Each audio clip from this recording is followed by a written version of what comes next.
பார்க்க போகிறோம் என்னென்னு சொன்னால் யாவாவில் எப்படி ஒரு சிம்பிளான ஒரு ப்ரோக்ராம் எழுதுறது சொல்லி பார்க்க போகிறோம். ஆல்ரெடி நம்ம யாவாவை நம்ம பிசியில் வந்து இன்ஸ்டால் பண்ணிட்டோம். ஜாவாவை நம்ம எழுதுறதுக்கு ஜாவா ப்ரோக்ராமிங்கை நம்ம எழுதுறது சிம்பிளான ஒரு நோட் பேட் ப்ளஸ் இருந்தாலே எங்களுக்கு போதும். நோட் பேட் ப்ளஸ் ஓப்பன் ஒரு ப்ரோக்ராம் இந்த ப்ரோக்ராம் எழுதுறதுக்கு ஜாவா ப்ரோக்ராம் எழுதுறதுக்கு எங்களுக்கு கட்டாயம் ஒரு கிளாஸும் ஒரு மெயின் மெத்தட்டும் வேணும். ஸோ நான் கிளாஸை க்ரியேட் பண்ணுறேன். இந்த கிளாஸுக்கு பேர் வைக்கேன் ABC curly bracket start end.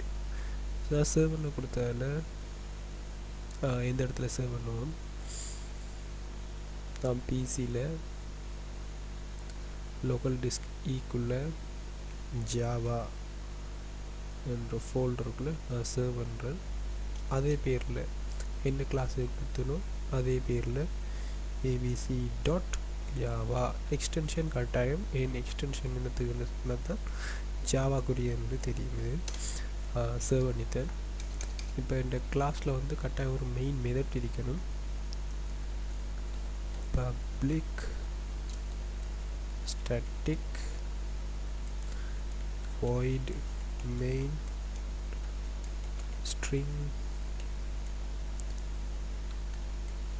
args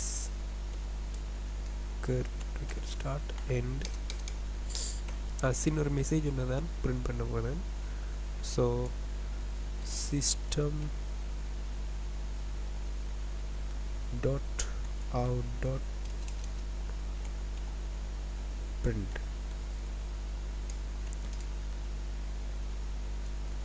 hello